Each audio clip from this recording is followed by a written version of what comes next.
This is a story about clothing. It's about the clothes we wear, the people who make these clothes, and the impact that it's having on our world. It's a story about greed and fear, power and poverty. It's complex as it extends all the way around the world, but it's also simple, revealing just how connected we are to the many hearts and hands behind our clothes.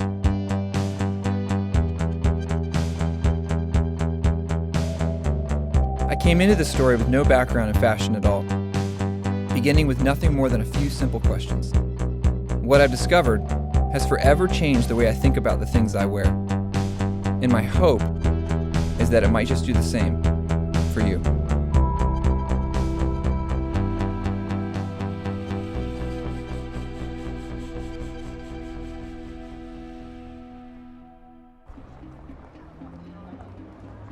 Maybe just start and say your name and talk about how this kind of began. My name is Lucy Siegel. I am a journalist and broadcaster based in the UK, and I have been obsessed, consumed with the environmental and social impacts of the fashion industry for about a decade.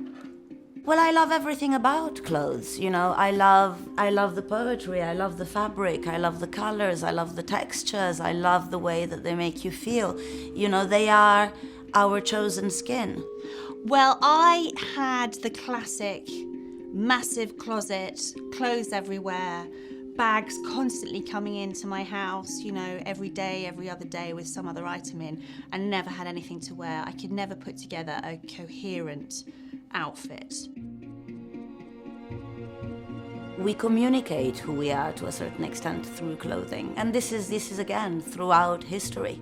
You know, you have the trends at court, you know, again Marie Antoinette making these huge hats. It's always been, it's our personal communication in many ways. That's what interests me, that it is fundamentally a part of what we wish to communicate about ourselves.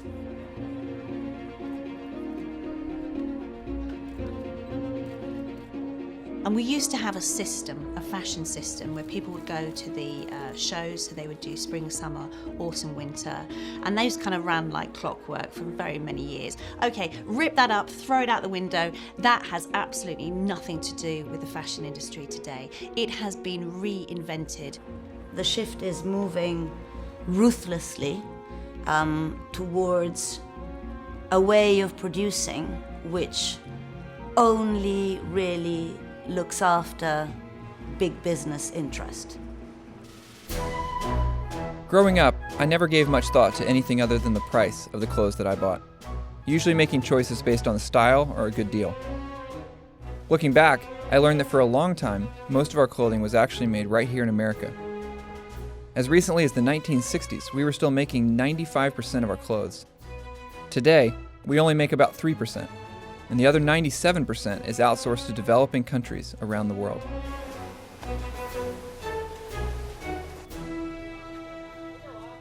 I've been in the business for over 9 years now.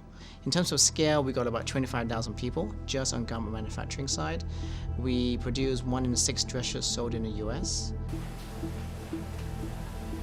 If you actually go to a store and you benchmark the price of a garment over the last 20 years, you will find that it's actually a deflationary product, i.e. the price has gone down over time.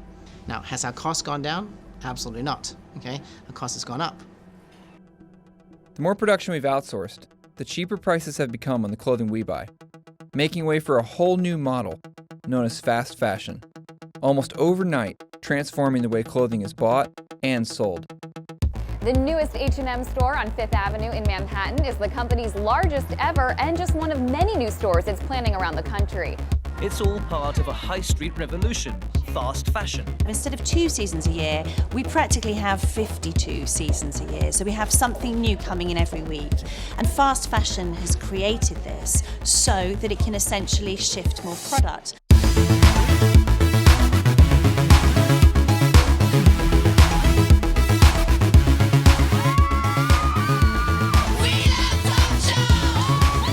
This fringe metallic skirt for $39 at Joe Fresh, a brand new store in town. With price tags that might look a little bit more appealing to budget-conscious shoppers. American consumers, they really have grasped the fashion part of H&M, and we know from before that American consumers are very value-oriented. If you match these two together with fashion and value, then you have a recipe. One Japanese clothing retailer is making a fast and furious march here in the U.S.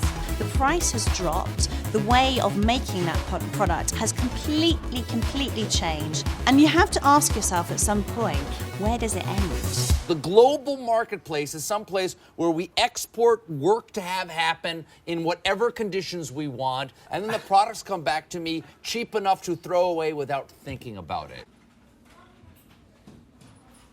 Well, globalized production basically means that all of the making of goods has been outsourced to low-cost economies, particularly where wages are very low and kept low. And what that means is that those at the top of the value chain, they get to choose where the products are being made, and they get to switch. If, for example, one factory says, we can't make it that cheap anymore, the brand will say, well, we're not going to come to you anymore, we're going to switch to another place which is cheaper.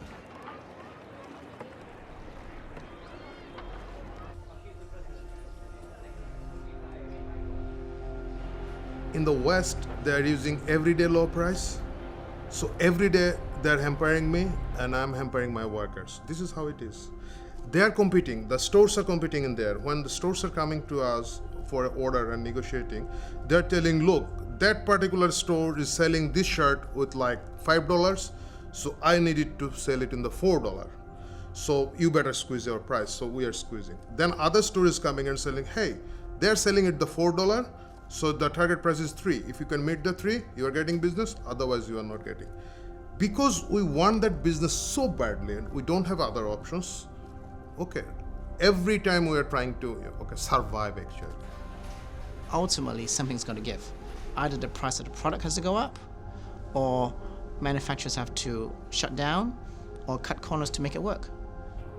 Cutting corners and disregarding safety measures had become an accepted part of doing business in this new model, until an early morning in April, when an event just outside of Dhaka, Bangladesh, brought a hidden side of fashion to front-page news. Well, state media in Bangladesh say an 8-story building has collapsed near the capital of Dhaka, killing more than 70 people.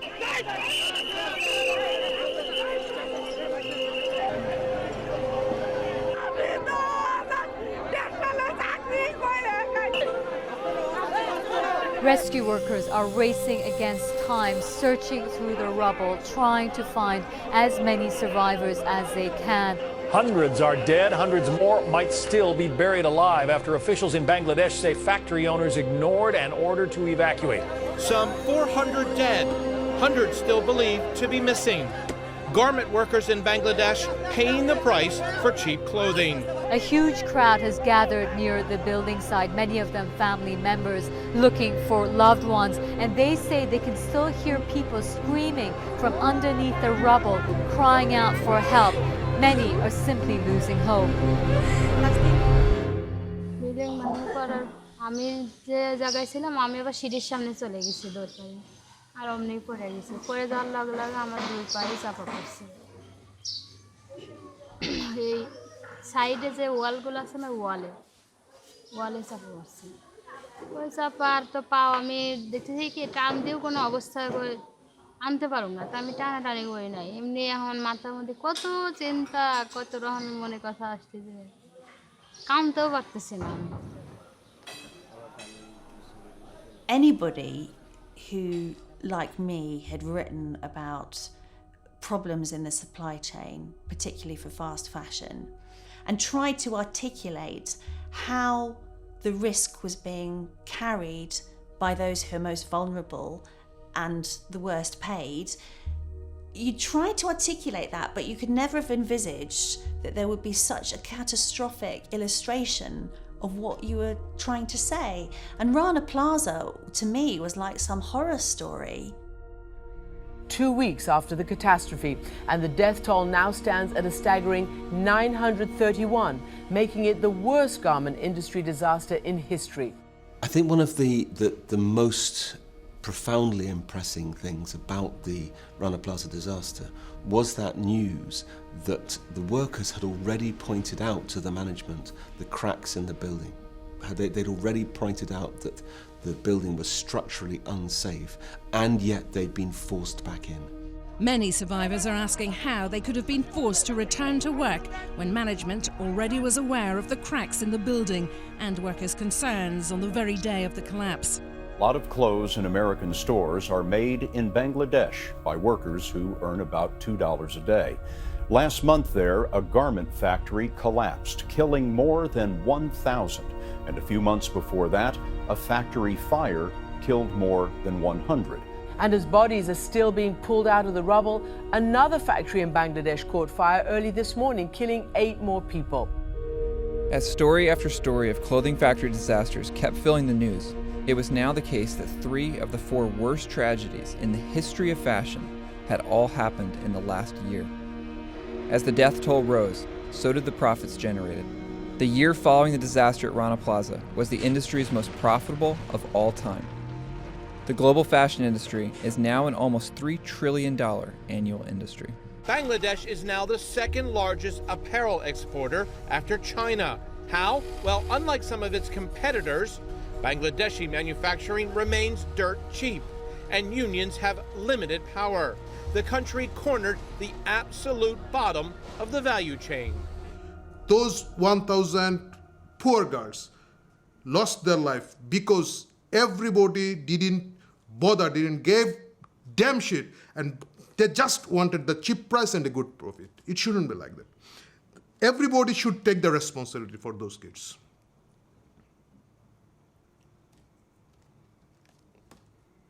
That's how it is. And it might coming more, sorry, but yeah, you know that it's not only the price pressure, it is something ignoring other people's life. It's not right. It's 21st century. It's a global world we are living, and we just ignore other people's life. How come? This enormous, rapacious industry that is generating so much profit for a handful of people, why is it that it is unable to support millions of its workers properly? Why is it that it is not able to guarantee their safety? We're talking about essential human rights. Why is it unable to guarantee that whilst generating these tremendous profits? Is it because it doesn't work properly? That is my question. Lucy's question sounds like the obvious one, but instead of answering it, everywhere I looked I found people who were constantly justifying the cost because of the economic benefits being generated. So this low-wage manufacturing, or so-called sweatshops, they're not just the least bad option workers have today. They're part of the very process that raises living standards and leads to higher wages and better working conditions over time. Your proximate causes of development are physical capital, technology, and human capital, or skills of the workers. When sweatshops come to these countries, they bring all 3 of those to these workers and start getting that process going. Is it possible that sweatshops are actually good? Yes, horrible, awful sweatshops. The word itself, sweatshop, it evokes terrible images of poor people and children suffering in third world countries, slaving away in awful conditions to make products for us selfish Americans. Thank you. What? Does it bother me that people are working in a factory making clothes for Americans or for, you know, Europeans, or that that's how they're spending their lives? Or is that what you're kind of asking me? Yeah, sure. No, I mean, you know, they're doing a job. There are a lot worse things that they can be doing. It is live television, and I will ask you, define sweatshops. Yeah, I think we have to be very clear what we're talking about from the outset. So we're talking about places with very poor working conditions as us normal Americans would experience it, very low wages by our standard, maybe children working places that might not obey local labor laws. But there's a key characteristics of the type of ones I want to talk to you about tonight, Kennedy, and that's that they're places where people choose to work, admittedly from a bad set of other options. Well, I mean, there's nothing intrinsically dangerous with sewing clothes. So we're kind of starting out with, with a relatively safe industry. It's not like coal mining or natural gas mining or, a lot of things that are much more dangerous. So sweatshops jobs look like horrible working conditions and wages to anybody in the West who's wealthy enough to own a TV and watch your video. But we have to keep in mind that the alternatives available for these workers aren't our own alternatives. They're much worse than our alternatives, and they're usually much worse than the factory job that the worker has. Low wages, unsafe conditions, and factory disasters are all excused because of the needed jobs they create for people with no alternatives. This story has become the narrative, used to explain the way the fashion industry now operates all over the world. But there are those who believe that there must be a better way of making and selling clothing that does generate economic growth, but without taking such an enormous toll. So we don't know yet how long this embroidery is taking. Do you think you could ask Shantu just roughly how long that whole panel is taking? Because I guess we'll see it later on in the FOB price breakdown, but it would be great to know, wouldn't it? So I'm Safia Mini. I'm founder and CEO of People Tree. And People Tree is a fair trade fashion brand that started over 20 years ago in Japan. You were worried that we had a bit too much navy. What are you feeling now? Because we did put more black into SS14, and that has worked really, really well with Orla's designer collaboration. Have we got enough black print in the collection? Well, we've lost that abstract dust print, this one here, in the black. But I think this pink will be really... I think it's one of those prints that everyone's a bit nervous of, but actually will do well. I think most fashion brands start with a concept of a collection or a look. They don't tend to think, who is going to make the product and how can I ensure that producers or suppliers are going to eat. So what we're trying to do at People Tree is really start with the skills that we have at each producer group and then design the collection up whilst also looking at the integrity of the collection in its aesthetic. I worked originally with freelance designers and went into Bangladesh, Zimbabwe, India, Nepal, the Philippines. And bit by bit, we put together, an amazing network of like-minded fair trade organizations that put women's development, the workers' social development and environment absolutely central to everything they do.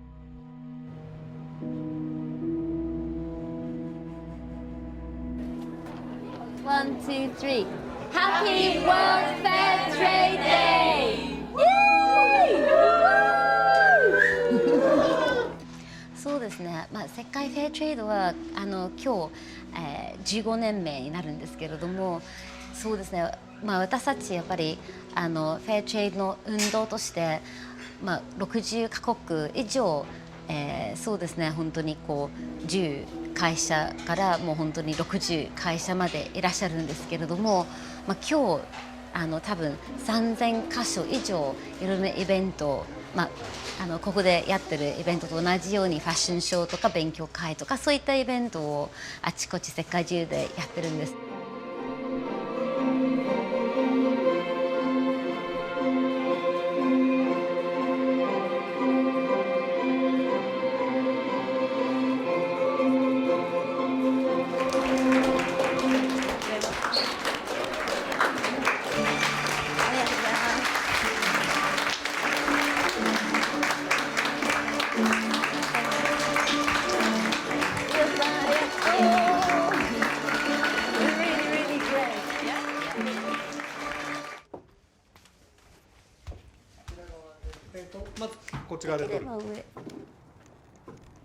体もう少し私の方に向いてもらえますか？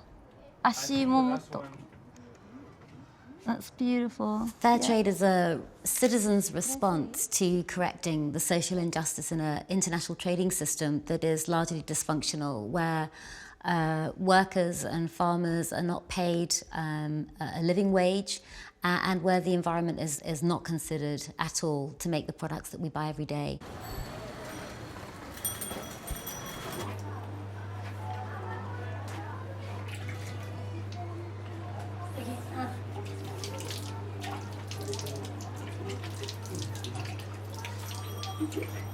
আমার নাম সীমা, আমার বয়স এই 23 বছর।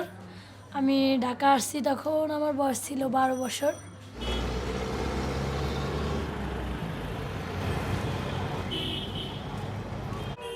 Shima is one of about 40 million garment factory workers in the world. Almost 4 million of these workers are here in Bangladesh, working in almost 5,000 factories, making clothing for major Western brands. Over 85% of these workers are women, and with a minimum wage of less than $3 a day, they are among the lowest paid garment workers in the world. কারণ আমি ঢাকা আসছি, আইসা আমার খালার কাছে থেকে আমি চাকরি করি গার্মেন্টসে। যখন আমি গার্মেন্টস চাকরি নিয়েছি তখন 700 টাকা বেতনে গার্মেন্টসের চাকরি নিয়েছি।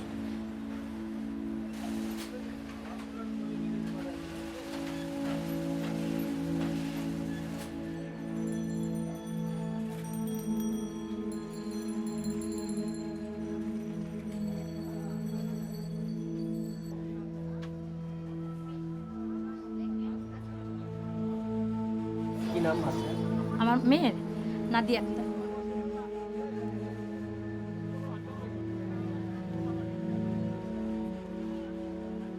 প্রায় 15 দিন আমি অফিসে নিয়ে গেছি, কিন্তু অফিসে প্রচণ্ড গরম, আর ওই কাজের ভিতরে তো মনে করেন মিলানো, ওই মেডিসিন মিলানো, ওগুলো বাচ্চাদের মুখে গেলে অনেক ক্ষতি হয়ে যায়। বিষয় হলো যে আমি ঢাকা নিয়ে রাখতে পারতেছি না, আমার রাখার মানুষ নাই।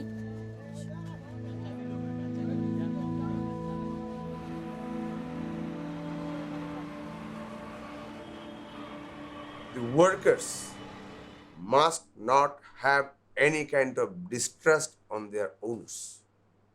If they have, there will not be any good working atmosphere in the factory. They must respect. The owner is paying us as per rule. If they do not have this kind of confidence, you won't get the result. তারপরে আমাদের এই অফিসে union করছি, এই ইউনিয়নের পর থেকে আমি প্রেসিডেন্ট পোস্টে আছি। তখনই স্যারের সাথে মানে দাবিনামাটা জমাও দেওয়া হয়েছে, স্যারেরা রিসিভও করছে।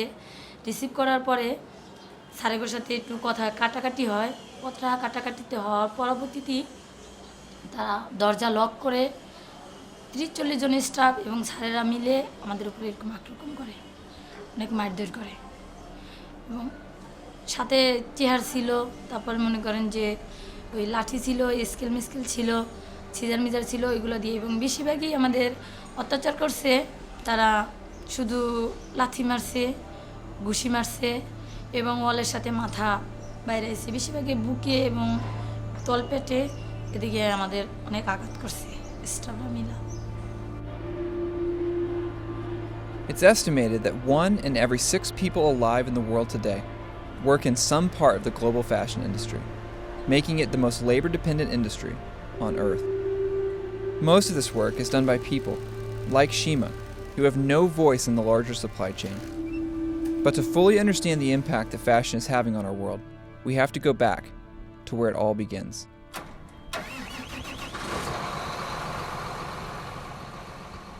My grandparents settled out here in the 20s.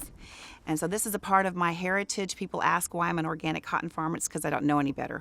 My granddaddy was an old German farmer that felt like we should respect the land, we're stewards of the land, and respect the life that's in the land. You're actually sitting in the high plains of Texas, and there's 3.6 million acres of cotton grown in this region. We're literally the biggest cotton patch in the world. In just the past 10 years, 80% of that is now GMO, genetically modified cotton. Most of it is Roundup Ready, meaning that instead of the farmers spot spraying weeds occasionally in their field or hiring laborers to walk the field and eliminate the weeds, now they're spraying whole fields. Cotton produces the fiber that's responsible for most of the clothing worn by the world today. And as our appetite for fashion grows, the cotton plant itself is being re-engineered to keep up. There's been this big drive towards the industrialization of agriculture, the intensification of agriculture. So instead of the old forms of farming, which were very much in tune with nature, they were linked to the cycles of the natural year and the seasons, what you see now is an intensification where the land is almost reconsidered as if it was a factory. What you've created is this general practice of we treat millions of acres the same. We put a dose of chemical on it all, and that's when you get these big ecological effects that nobody has a grasp of what's really happening. Nature tends to heal itself in small pockets, but when you get this big, broad approach, we really don't know what's going on. For us, it's not reducing the amount of pesticides and chemicals that are going on the cotton. That's one of the big sales. It reduces that. Not in our area where we are spraying millions and millions of acres and dollars of Roundup across the entire South Plains. What kind of impact is that having on our soil with residuals that are left at the microbacterial level? What kind of impact is that having on the people in our communities? Where's the cost on that? Monsanto is proud to be the industry leader in agricultural innovation because of what these agricultural advancements can do to help you double yields for the future needs of the world. We're dedicated to the future of agriculture and providing farmers with innovations that help them produce more and conserve more, while improving the lives of people around the world. Together, we can face the challenges of the next generation and beyond.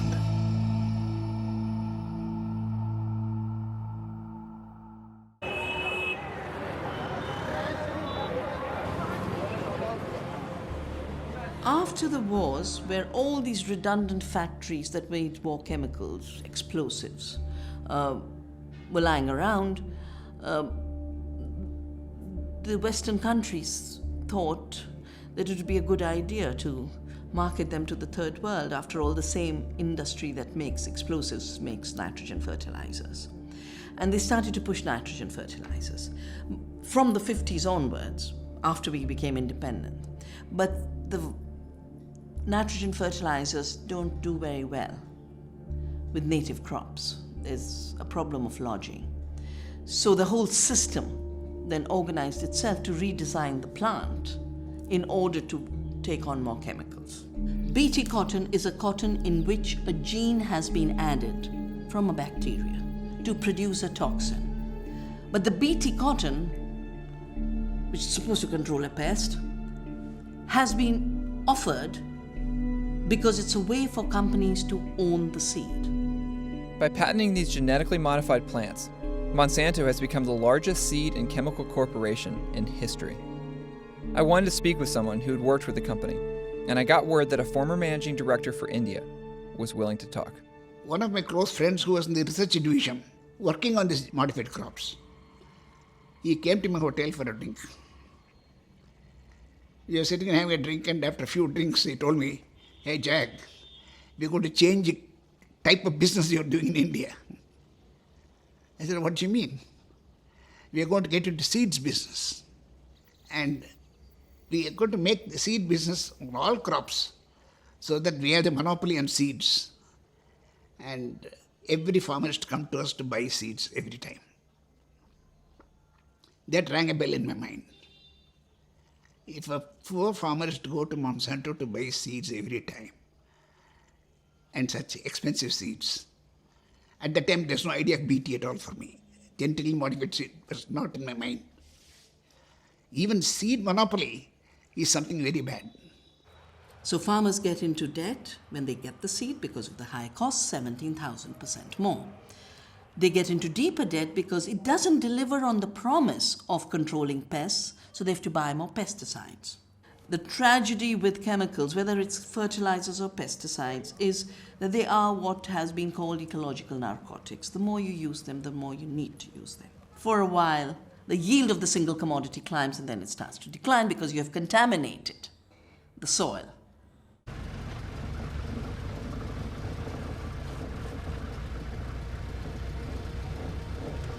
Most of India's cotton is grown in the Punjab region, which has quickly become the largest user of pesticides in India.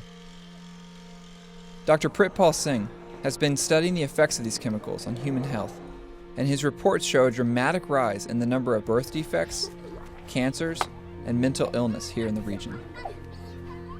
You can go in every village, you will see that hundreds of patients are suffering with cancers. 70 to 80 kids in every village you will find them facing the severe mental retardation and physical handicap.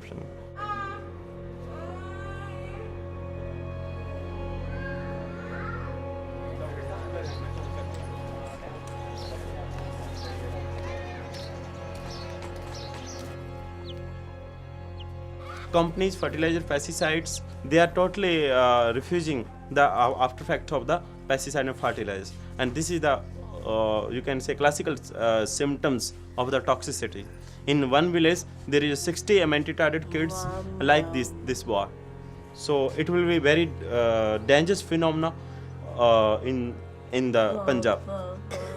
And pupils, farmers and labor, there is small farmers and maximum the labor means, so they can't afford now treatment. Ultimately they have accept to the death of their kids, and they are waiting the death of their kids. Mother is waiting for the death of this boy.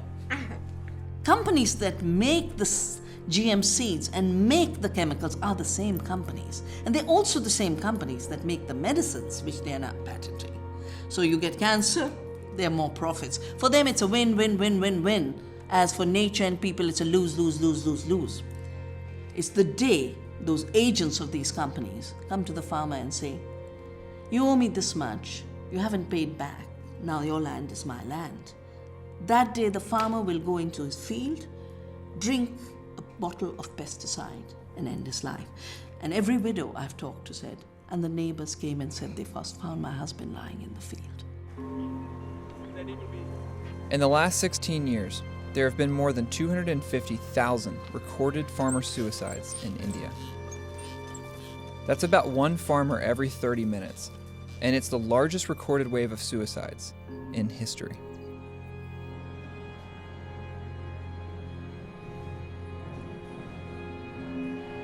As it becomes clear just how much of an impact fashion is having on our world, there is an increasing amount of research to suggest that it's also having a growing effect on us, the people buying these clothes.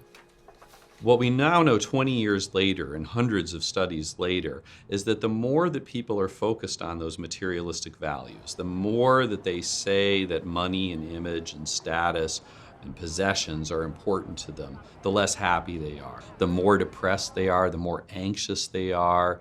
We know that all of these kinds of psychological problems tend to go up as materialistic values go up. Now, that's really at odds with the thousands of messages that we receive every day from advertisements suggesting that materialism and the pursuit of possessions and owning stuff is what's going to make us happy.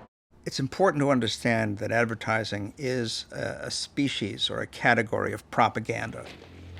We think of propaganda as a totalitarian thing, very grim, loudspeakers, chanting crowds and so on. Or we think of Hitler. We always think of it as a foreign thing, okay? But it's actually as American as apple pie. Well, the reason that advertising works is because the smart advertisers, at least, are trying to tie the consumption of their product to a message that suggests that your needs will be satisfied by consuming this thing. It wants you to believe that you'll look wonderful in that thing, but then to put it on and feel like, nah, you look kind of fat in it. You don't look that good in it. You're sorry you bought it, but there's another one you can buy. I'm here for the next high, the next guy. I'll be a god in the next life. Don't you want me now? I know you want this. I'm more than a maker. The shit's greater. This name won't fade away. Don't you want Think of all of the car commercials you see that show, well, I've really made it now. I'm a competent person because I'm driving this BMW or this Audi. Or think of all the shampoo commercials you've seen where the person now has beautiful flowing hair and is loved and appreciated by the people around them. The basic message is the same. The way to solve the problems of your life, we all have problems in our life, the way to solve the problem in your life is through consumption. Hey you guys! Today I'm coming to you guys with a clothing haul. I went shopping a couple of days ago and literally went insane and bought so many things. My spam box, I don't know, whereas literally blown up by you guys saying you guys wanted a haul. So, here it is. Okie dokie, so first off, I have some things that I got from H&M. So then I went to Forever 21. It wasn't even a question, it was just like fate. I just had to get it. Like if it could levitate towards me, it would have levitated. I got this skirt, bright yellow, and it was $8.50. It's a jean button-up thing. And I just loved this. I just loved it, loved it, loved it. It's a gray knit sweater and it has pink hearts all over it. I love tie-dye things. Like tie-dye things are literally the bomb.net. It has a little yin-yang sign on the front of it. I just love these so much. And it's just this really pretty light blue sweater. I don't even know if I'm gonna wear this now that I got it because I don't know if I like it that much. I need to stop.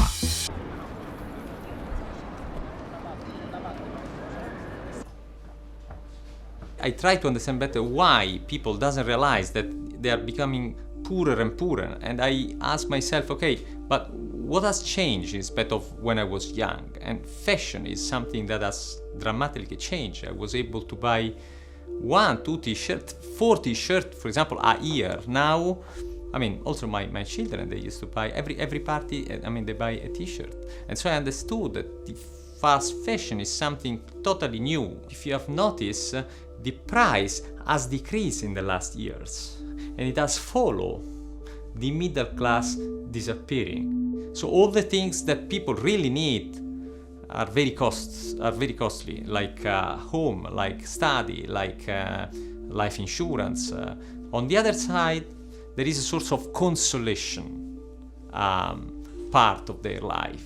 I can buy a t-shirt, 2 t-shirts a party or eventually a day, although I'm very poor and I've lost all the things I really needed. Today we purchase over 80 billion pieces of new clothing each year. That's 400% more than the amount we bought just 2 decades ago. The way we buy clothes has changed so much, so fast, that few people have actually stepped back to understand the origin of this new model or the consequence of such an unprecedented increase in consumption. There's an article in Printers Inc., which is the leading advertising trade journal of its day, by a very famous copywriter named Ernest Elmo Calkins. He's a grand old man of the art of writing advertising copy. It was an article called Consumptionism. In that article, he says there are 2 kinds of products. Okay, they're the kind that you use, like washing machines, cars, and so on. Things that you buy and use for a long time. And then there are the things that you use up, like chewing gum and cigarettes, other perishables. He said, consumptionism is all about getting people to treat the things they use as the things they use up. With their innovative buy one, get 3 free pricing, a suit from Joseph A. Bank is effectively cheaper than paper towels. And now they come in these easy-to-use dispensers. With 4 suits for the price of a modest dinner, I can feel good about throwing them away when I'm done. You just have to look at landfill, and you can see in landfill that the amount of clothes and textiles being chucked away has been increasing steadily over the last 10 years as the sort of dirty shadow of the fast fashion industry. As we get sort of closer and closer to species degradation, to trashing our last remaining pristine wilderness, we seem hell-bent on producing more and more disposable stuff. It makes no sense. Fashion should never and can never be thought of as a disposable product. I think after any big change in any industry, it takes a while to sort of to feel and smell the dirt that comes out of something that is polluting. So I think now there is a change because you can't deny that the fast fashion industry is having a massive impact in developing countries. The average American throws away 82 pounds of textile waste each year, adding up to more than 11 million tons of textile waste from the US alone. Most of this waste is non-biodegradable, meaning it sits in landfills for 200 years or more while releasing harmful gases into the air. The sheer amount of cheap clothing, even though people feel perhaps somehow that they're offsetting by giving to charity. You know, the journey of a t-shirt donated to charity is unpalatable in itself. Pepe, it is a disease in Haiti. And not only in Haiti, I think in any third world country that you're visiting, it's a problem. It's a huge problem. Pepe, a bunch of clothes, most of them came from the States. People will go and buy a box full of clothes. They don't even know what they're buying. Those are clothes people donate to charity, and charity cannot sell them on their thrift store or whatever. They pack them, ship them to those third countries, and most of them end up here. Turns out that only about 10% of the clothes that we donate actually get sold in local thrift stores. And as we're going through our clothing faster and faster, now more of it is being dumped into developing countries like Haiti. As the amount of secondhand clothing coming into Haiti has increased, the local clothing industry here has disappeared. Once a proud local tailoring sector, Haiti now produces mostly cheap t-shirts for export to America. Parce que autrefois, les wap travail, ou te konwe yon moun ki vin apprendre. Un moun te capable vin apprendre, vin dire bon, wap montre me faire couture. Et puis ou montre il connaît à l'aide de couture là, il pral joindre un travail pour le faire. Mais kounya là, moun nèg doit fin apprendre ni, mais il pas joindre espace pour le passer. So I'll tell people, stop buying things that is not good, that is costing like $10. You're going to go on a ball, you're going out today, you just go to a store and buy yourself a dress for $10 because it costs $10, I don't need to throw it away. And tomorrow you're going to do the same thing over and over and over again. As awareness of fashion's impact on our world is growing, there are key leaders in the industry who are beginning to question the impacts of a model built on careless production and endless consumption.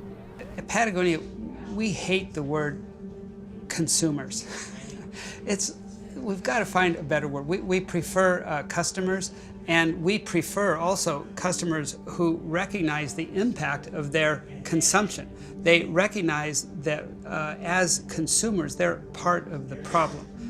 We are hopeful that we can encourage our customers to join us in really questioning consumption. Because without a reduction in consumption, we don't feel that we'll really collectively find a solution to the problems we face that are collectively, year by year, resulting in the continued decline of the health of our planet. I mean, the fashion industry just needs to think.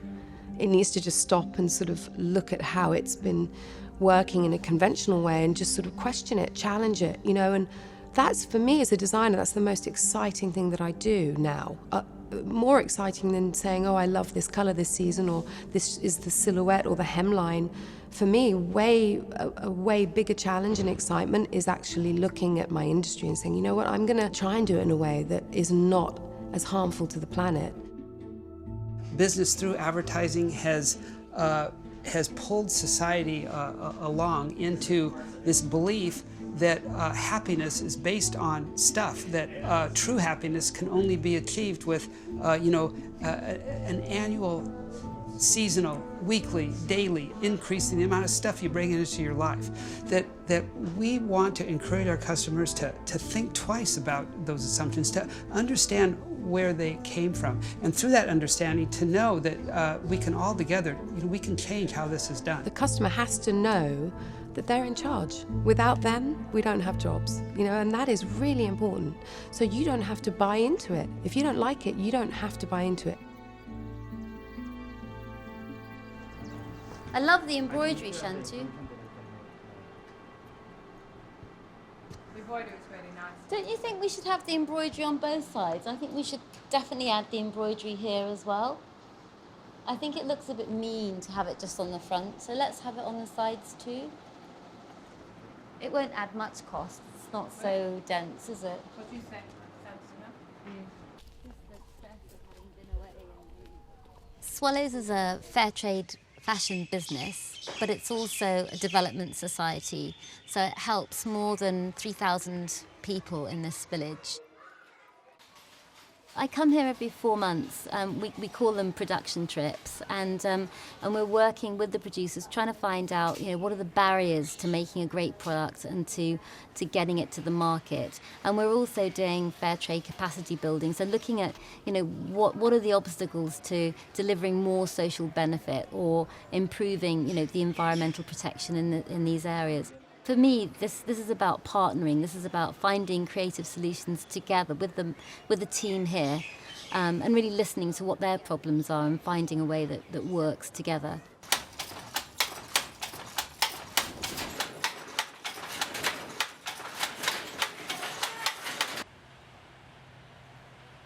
I want to invite the best employee here at Swallows. I want to invite one female representative from Swallows to come to London in autumn or next spring. And I would like you to think who would be that best representative. But I want you to know who your customers are, and I want you to really understand the marketplace and come back and tell all your friends. আচ্ছা এইবার একটা বলার পরেই কিন্তু তালি এমন দিতে হবে যাতে সাত অর্ধেকটা ফেটে যায় কারণ সবচেয়ে ভালো একটা সংবাদ এখন দিতে যাচ্ছে বড় তালি দিয়েন কিন্তু আগামী বছরে আপনাদের ভিতর থেকে যে সবচেয়ে ভালো সুনামের কাজ করেছে এরকম একজনকে লন্ডনে নিয়ে যাবে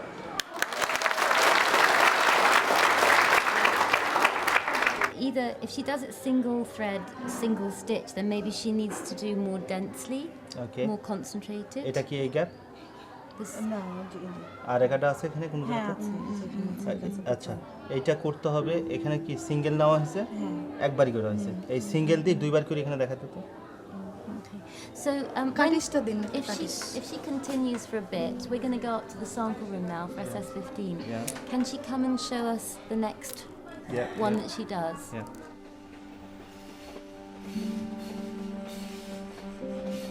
I kind of hoped that people tree wouldn't be necessary. You know, I hoped that, you know, we would have a trading system that looked after people's rights and the environment. But the more and more involved I got in developing and working closely with partners, the more, you know, dirt and filth I discovered about how trading practices, you know, undermine everything that we believe in and everything I know most people believe and value. I don't know, People Tree just really grew organically. It grew from a really great collection of people that feel passionately that there's a different way of working, of living, of consuming, of, you know, interacting with people in a very humane way. You know, I mean, I didn't necessarily feel that there'd be 1,000 shops selling People Tree today. And I see there's so much more that we need to do. So I think it's not just about, you know, creating jobs for the 7,000 people that work for People Tree. It's also about being a catalyst for change, you know, within the industry and proving the model works.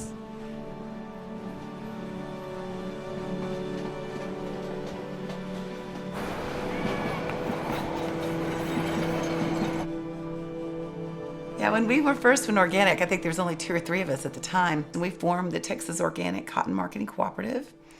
And the deal was they'd grow it and I'd sell it. So started going to like Jacob Javits and having this whole deal, cotton plants and everything. And we've got organic cotton. And people would just look at us like we were absolutely crazy. Many times consumers become aware of organic milk or they have an allergy. And so interestingly enough, cotton and what they put on their body, even though the skin's the largest organ on your body, isn't even on their radar screen because they're not getting the connection of, oh, I eat this organic apple, therefore I'm not directly ingesting pesticides or chemicals or whatever the case may be. But they don't get that direct connection with clothing. And so you have to start looking at that in that bigger community scope. That it is about our air, it's about our world, it's about our planet, it's about our people. And so it is that awareness of you may not feel that you're having the direct impact by buying this organic shirt, but the impact you're having is in the bigger picture in the world at large, and especially in the community where the cotton's grown.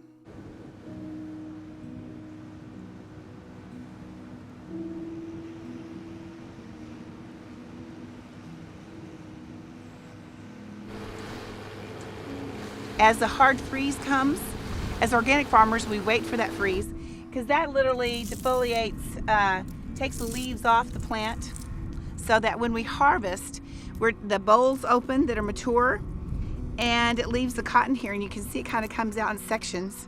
So this machine that's coming is called a cotton stripper, and it's called a cotton stripper because it literally comes along and strips, use kind of fingers, and it literally strips all of the bolls off of this plant. So when you look over there, you can see the harvest has been there and it's taken all the plants off.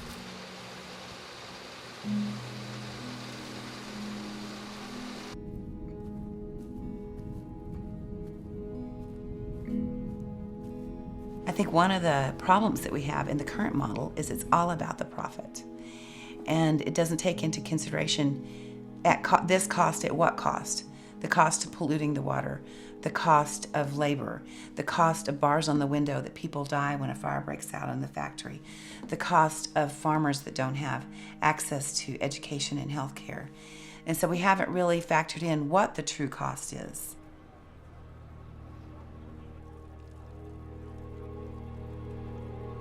Kanpur is situated along river Ganga, which is the holiest river, and it's also very important for 800 million Hindus, and also it serves as lifeline of North India. So this river is being polluted and killed by the leather factories of Kanpur. With growing demand for materials like cheap leather, Kanpur is now the leather export capital of India.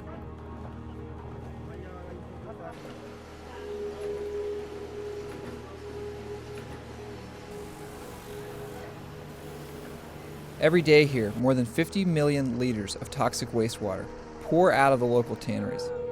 Heavy chemicals used to treat the leather, like chromium-6, flow into local farming and even drinking water. In places like Kanpur, far from the eyes of the world, major Western brands are able to source cheap materials while avoiding all accountability for the growing cost to human health and the environment.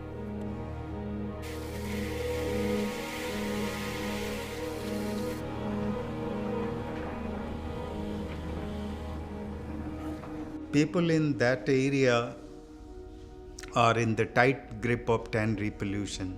The local environment is contaminated, soil is contaminated, the only drinking water source, groundwater, is contaminated with chromium. Agricultural produce, even vegetables and salad items are produced there. People's health are affected. People have different kinds of dermal problems, skin rashes, boils, pustules, even numbness in the limbs. People have stomach ailments, maybe they have cancers also. हमारी बेटी को jaundice नाम की बीमारी हुई है और ये प्रतिवर्ष यहाँ पे हमारे जो है इनको भी पिछले वर्ष हमारी वाइफ को भी हुआ था। इस पूरे इलाके में जितना भी हमेशा मतलब एक घर छोड़ के दूसरे घर में मतलब अक्सर जो है दर्जनों लोग जो है हर गांव में बीमार होते हैं जॉइंडिस से। वो उनका बहुत पैसा खर्च हो जाता है और ज़्यादातर लोग 90% लोग जो है ये समझ लीजिए कि खून की कमी एनेमिक रूप से जोड़ते हैं, क्योंकि जो क्रोमियम है वो सीधे लीवर पे अटैक करता है और जब लीवर कमज़ोर होता है You can have the best of materials moving into the high-end fashion market in Milan or Paris or London, but there has been so much of work which has gone behind it, and so much of chemicals has gone into it. The effluents have been discharged into so many rivers. But we are only looking at that point of time into the finished product. We need to step back and think about it. Fashion today is the number 2 most polluting industry on Earth, second only to the oil industry. The alarming thing is that not only is fashion using a huge amount of natural resources and creating staggering environmental impacts, these natural resources and this impact is often not even measured. Because they've been so abundant, these resources, it's been assumed that they're going to be there forever. So I think business has not accounted for them because it's only since the 1950s that we've really had this industrial expansion at such a rate that we started to see exponential growth and exponential use of natural resources. The first economy on which our lives rest is nature's economy. Nature has an economy. That economy is huge. It's not counted. Then we have people's economy, women working, weavers working, farmers growing.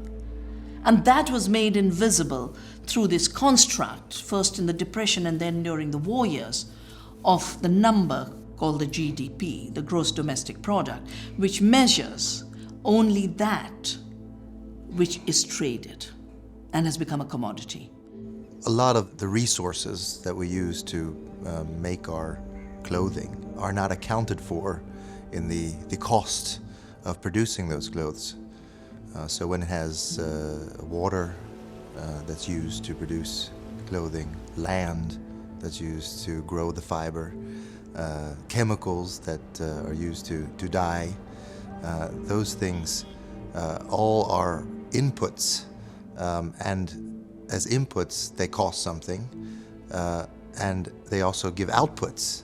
In some cases good outputs, the clothing themselves, jobs, but in other cases bad outputs like harmful chemicals or greenhouse gas emissions, and those things have costs as well.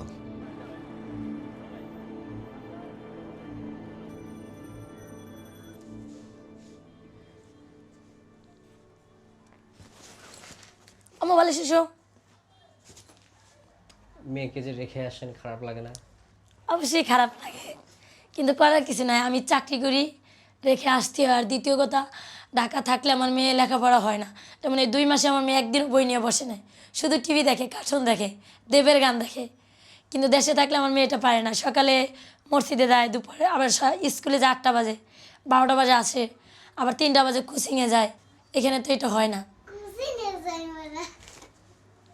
এখানে কার কাছে রেখে যান? কে দেখে? এখানে বর্তমানে পাশের ঘরে বাড়িটা ছিল, তার কাছে রেখে গেছি। আবার ওর আব্বু বাসায় ছিল, মাঝে মাঝে তার কাছে রেখে গেছি। আবার আমি অফিসেও নিয়ে গেছি, গতকালকে অফিসে নিয়ে গেছিলাম।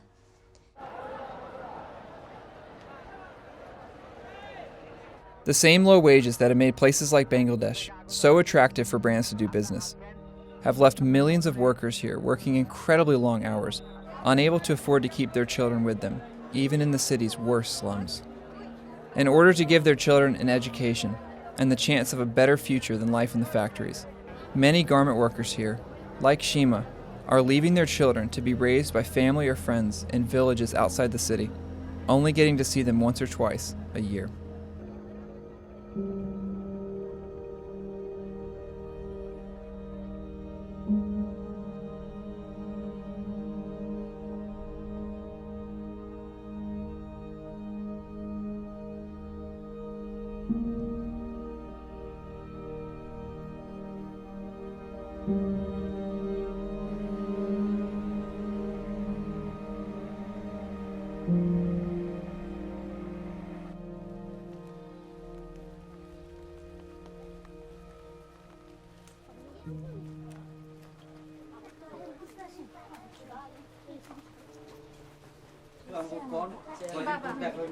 এটা আমার বাবা।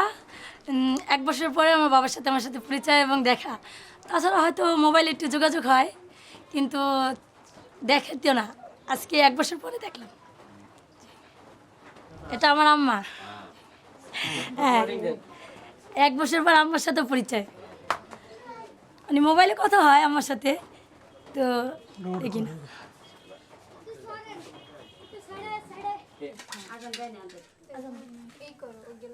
যে কজন রোজা আফা এই কজন প্লিজে দইগুলো উঠাই দাও হ্যাঁ আর 4 চামচ দিয়ে দাও যে কজন রোজা আপনারা আর ওই যে 2 জন বড় রোজা আছে তাদেরও দিবেন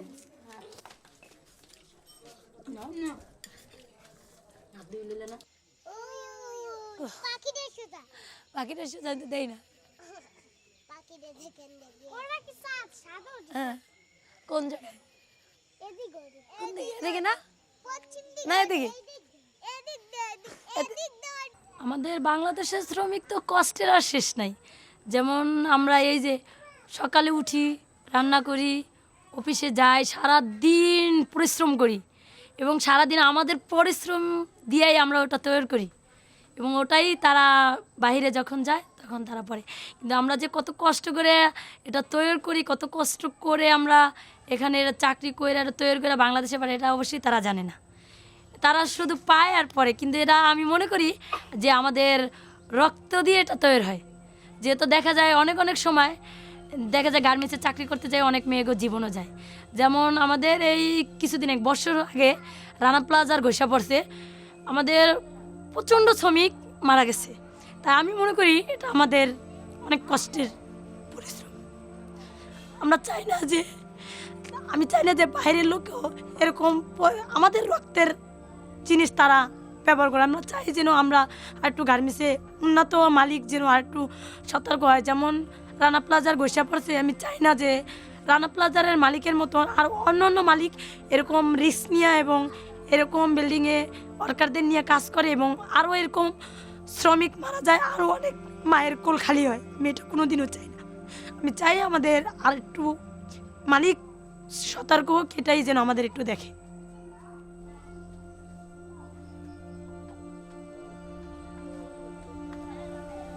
You know, we are actually profiting from their need to work, to use them as slaves.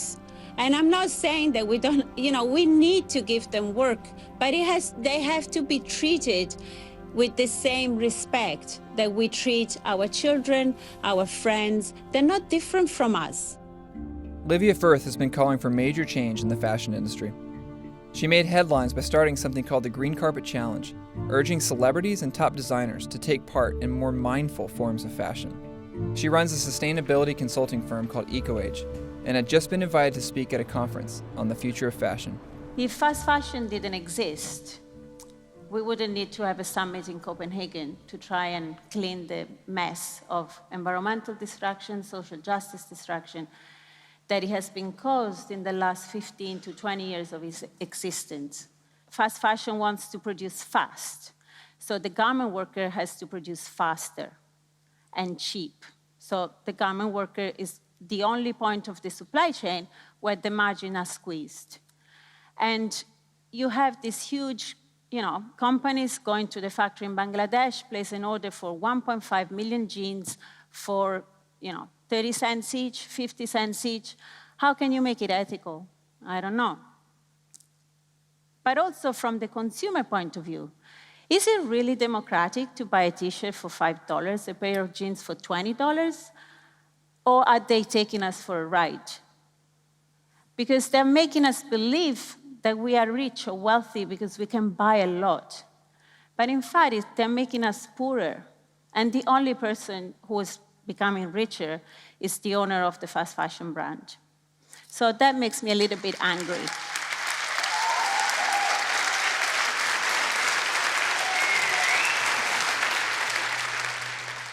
You spoke about a commitment to try and promise a basic living wage. What does that mean? How do you define a fair living wage in Bangladesh? You know, what does that mean? And I have a pilot project in 3 factories, and by 2018, 15% of your factories are going to have that. It's not good enough. It's not. It's very clear for us that what a living wage is something that the workers should say. and that's incorporated in our way of working. How much is it? And that's not for us to say a sum, but we do an assessment all the time. How much is to it? make sure that it covers the basic needs of the workers. So I can show you that later on. H&M has mastered the model of fast fashion, becoming the second largest clothing corporation in history, with annual revenue of more than $18 billion. They are now one of the largest producers of clothing in both Bangladesh and Cambodia. Sadly, along with every other major retailer I asked, they declined all interview requests for this film.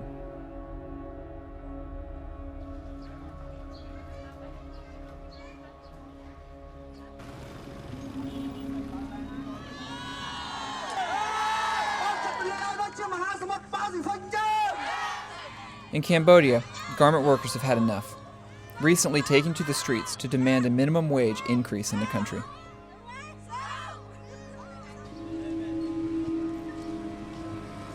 As protests continued, workers were met with violent crackdowns as police began to open fire with live rounds.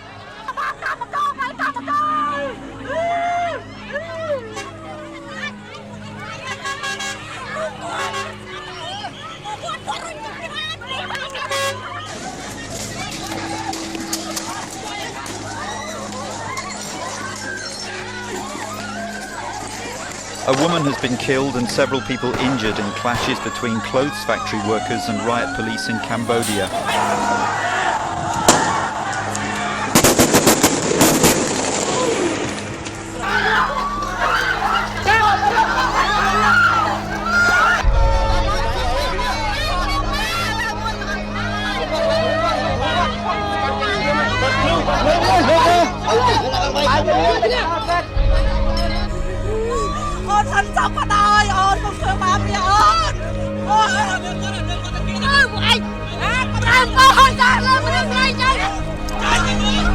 For 2 days, Cambodia was a battleground. The city of Phnom Penh. The police, the paratroopers were brought in as if there were war on the street of Phnom Penh. Why? Because workers in the textile industry continue to demand a minimum wage of at least $160. បណ្ដាលឲ្យពួកយើងទាំងអស់គ្នាត្រូវបានស្លាប់ចំនួន5នាក់ហើយនឹងជាប់ឃុំខ្លួននឹង23នាក់ហើយនឹងអ្នករងរបួសនោះវាមាន40នាក់ជាងអញ្ចឹងយើងឃើញថាអាការទៀមទារបស់យើងគ្រាន់តែហូបមកគ្រប់ពេលប៉ុន្តែយើងឃើញថាធៀបពិតរដ្ឋាភិបាលមិនចង់ឲ្យយើងហូបគ្រប់ពេលហើយនឹងរស់នៅដោយថ្លៃថ្នូរបានទេពីព្រោះកម្មករទៀមទាយើងទៀមទាតែរស់នៅដោយសមរម្យនិងថ្លៃថ្នូរប៉ុន្តែធៀបពិតរដ្ឋាភិបាលមិនបានយកចិត្តទុកដាក់នឹងកម្មករទេ Today is the funeral of a factory worker. He was beaten to death. He had suffered a lot before his death this morning. And he had done nothing wrong. He, among his fellow workers, wanted to have better living conditions.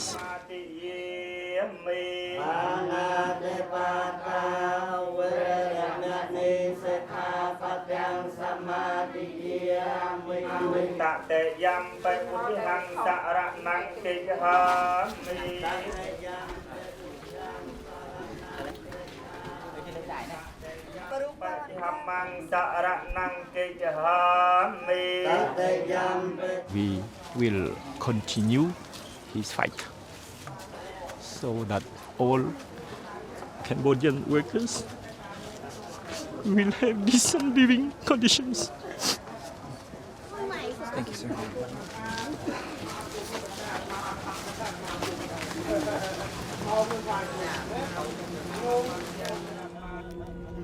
The Cambodian government, like other developing countries, are desperate for the business that multinational retailers bring. Because of the constant threat that these brands will relocate production to other low-cost countries, the government holds down wages, routinely avoiding enforcement of local labor laws.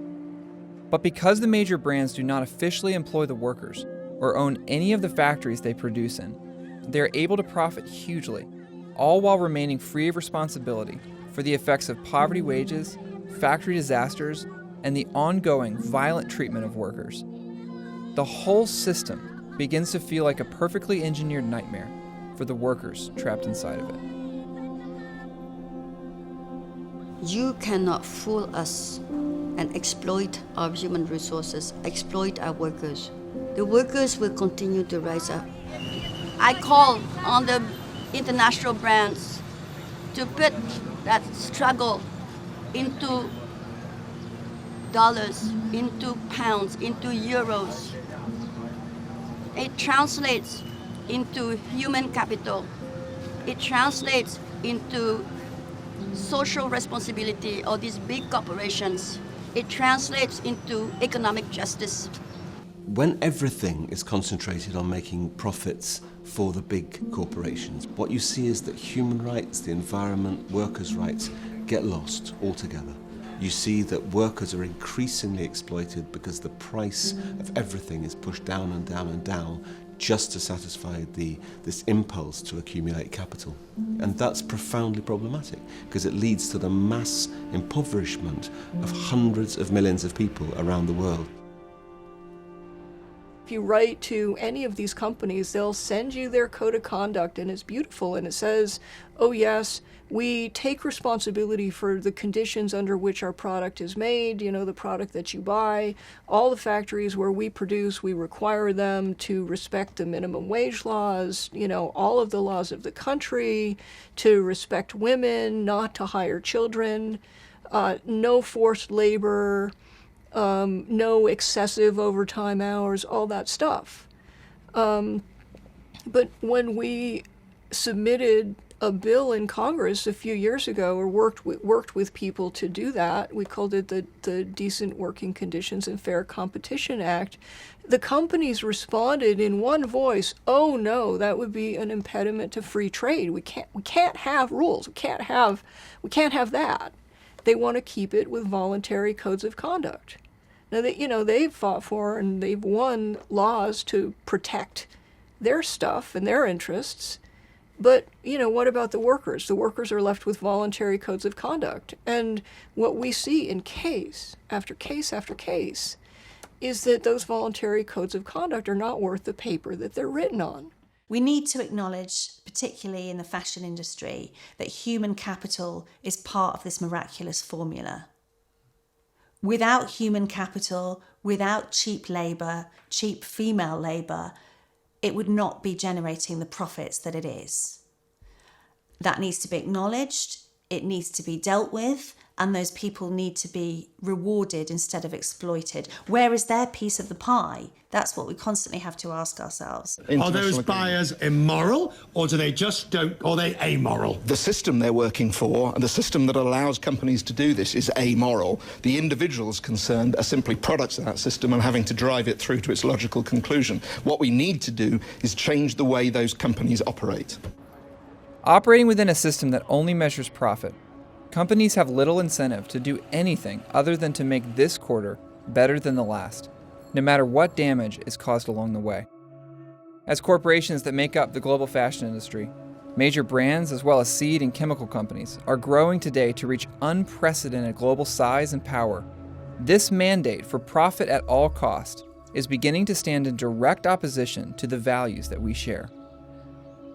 Richard Wolff is an economist who, after graduating from Harvard, Stanford, and Yale, became convinced that the real problem is within this system itself. So America became a peculiar country. You could criticize the education system to make the schools better. You could criticize the transportation system to make that work better. But you couldn't criticize the economic system. That got a free pass. You couldn't criticize, and if you don't criticize something for 50 years, it rots. It goes to seed. But one of the ways a healthy society works is it subjects its component systems to criticism so that we can debate it and hopefully fix it or improve it or do better. Capitalism couldn't be questioned. Capitalism is the reason the fashion industry looks as it does today. It's the reason why workers in Bangladesh are paid so little, because if you're operating in a capitalist system, the main thing you have to do is create profit, and you have to create more profit than your competitors. And this is what drives companies to push wages down and down and down.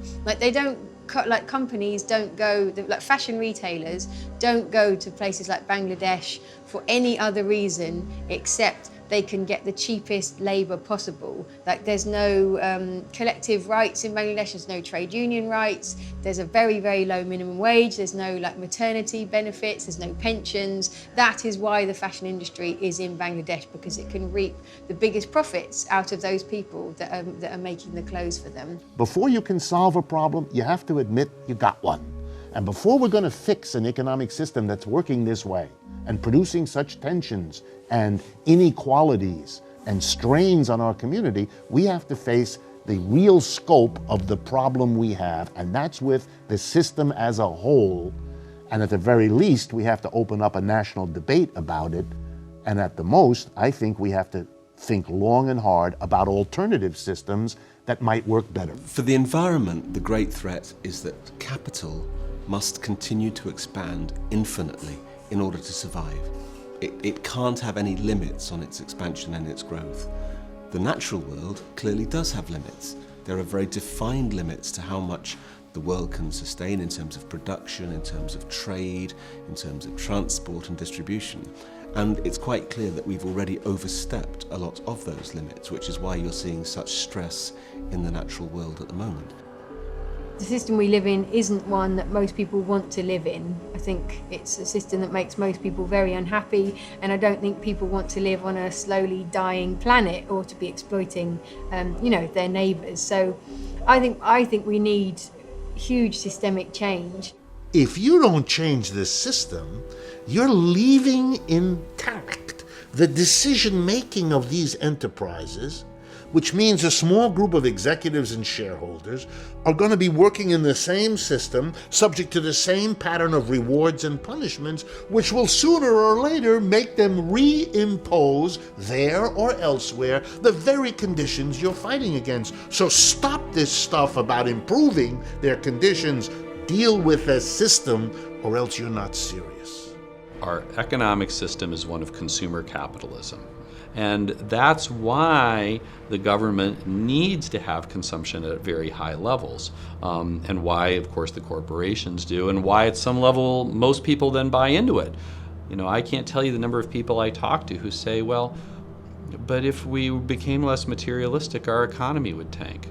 Well, they're right in some level, because our economy is based on materialism. It's based on these kinds of values.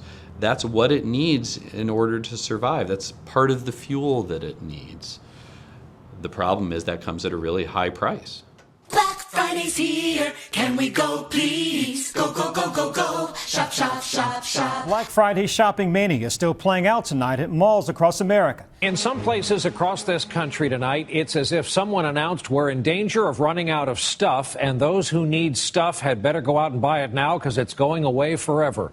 Walmart doing more than 10 million transactions in the first 4 hours of the frenzy. A record 15,000 people at Macy's in New York City. Shoppers hung tough. Black Friday will be the single largest day of the retail year. Certainly in the case of Macy's, we'll do more business on this day than on any other day of the year. Nation, this orgy of Christmas shopping proves America is back. We are once again, yes, oh yes, we are once again spending money we don't have on things we don't need to give to people we don't like. Yeah, USA, USA, USA, USA.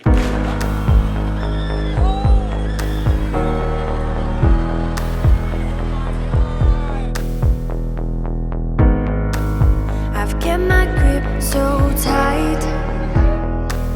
I won't let anyone get in my way. I want beautiful things, golden rings, and I get what I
সুন্দর সুন্দর ছবি তুলতেছে ছবি তো আজকে পাপ্পা দিয়ে দিতে আছে কালকে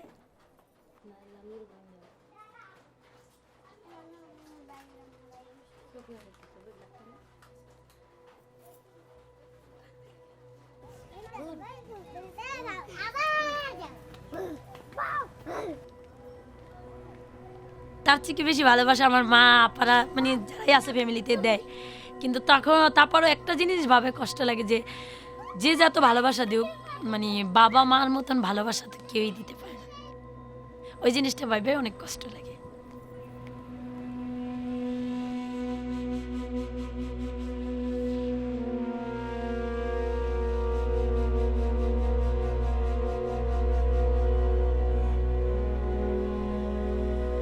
চাই আমার মতন যেন আমার মেয়েটা গার্মেন্টস জীবনে না জড়ায় এবং আমার মতন যেন কষ্ট আমার মেয়েটার না করতে হয় আমারও কষ্ট লাগে কিন্তু আমি মনে করি যদিও কষ্ট লাগে আমার এই কষ্টটা সার্থক হবে ওই দিনই যেদিন আমার মেয়েটা আমি লেখাপড়া করে মানুষ করতে পারবো মানুষের মতো মানুষ করতে পারবো গ্রামের মানুষে বলবো যে না সীমা যদি ঢাকা থেকে গার্মেন্টসের চাকরিও করছে তাও আর মেয়েটাও টাকা পয়সা খরচ করে লেখাপড়া করাইছে এবং মানুষের মতো মানুষ করে তুলছে এবং যে কোনো একটা ভালো সরকারি চাকরি যদি নিতে পারে কি ভালো একটা ছেলের সাথে যদি বড় হলে আমি বিয়ের শাদী দিতে পারি তখন মানুষ আমারে ভালো বলবে এবং নিজের কাছেও আমার গর্ব মনে হবে যে আমি কষ্ট করলাম আমার মেয়েটার কষ্ট করতে দিনে আমার মেয়েটাকে আমি মানুষের মতো মানুষ করে তুলছি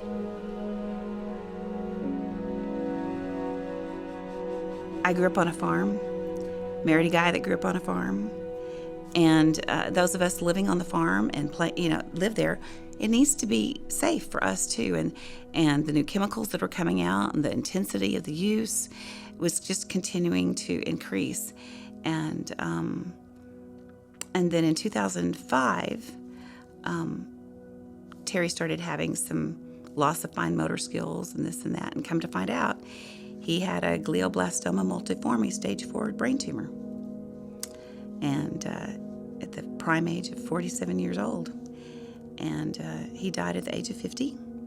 They gave us 6 months. We had 2.5 years. And the brain surgeon that worked on him, Lubbock has got huge cancer clinics and a medical hub. We didn't have to go someplace else to have a brain tumor surgery. We were able to stay right here because he does so many of them. He said that these kind of tumors are found in men age 45 to 65 that work in the agricultural industry or the oil field.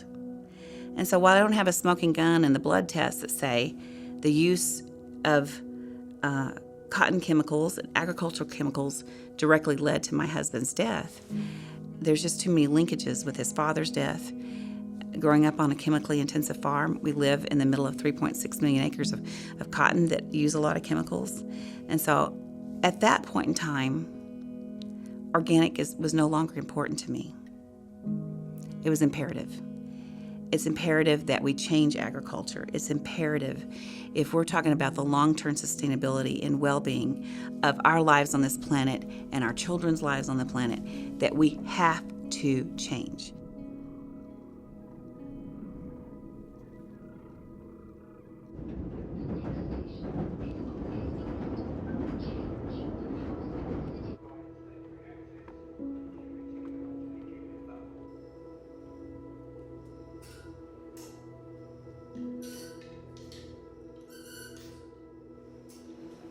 This is the beginning of a turning point, not just for a responsible way of doing fashion, but for a new way of doing capitalism, for a new way of doing economics. I'm sure that we will see a significant change over the next 10 years. Whether it's in time or not is another question. Martin Luther King Jr., at a speech in a Brooklyn church, he said that what America needed was a revolution of values. It needed to stop treating people like things, needed to stop treating people in ways that were just about profit, but instead to treat people in a real and human way. My God, we can do better than this. If what we want is to spread, as I would argue we do, spread industry around the world, not concentrated in one place. Let the benefits be shared globally, then let's do that in an orderly, reasonable, careful way. We need to recognize that capital is just money. Money is a means, and people should be accountable for how it's used. We need to celebrate the creative power of human beings, and we need to talk of creative work. We must stop talking about labor. We need to look at the land as not a commodity to be speculated on and traded, but as the very basis of our life, as Mother Earth. If you change all consumers into activists, all consumers asking ethical questions, all consumers asking quite simple questions about where their clothes are from, all consumers saying, I'm sorry, it's not acceptable for someone to die in the course of a working day. We can't just roll over and say, yes, have it, do what you like. It's too important, it's too significant an industry. It has too much impact and effect on millions of people worldwide and common resources.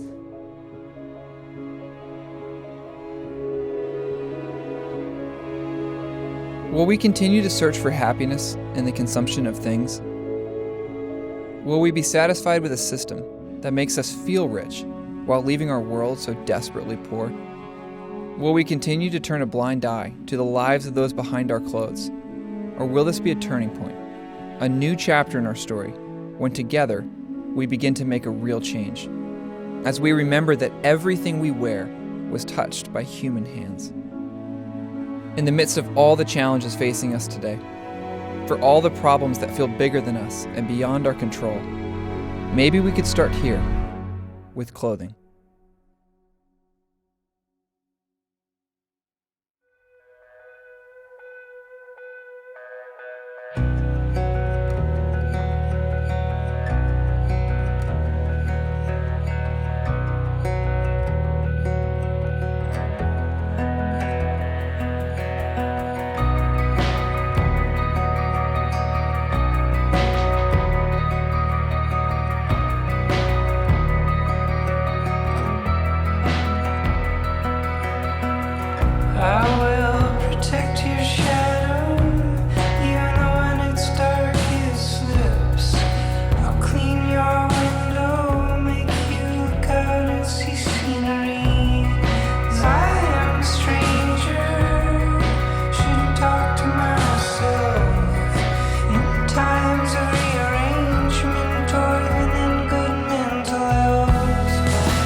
you.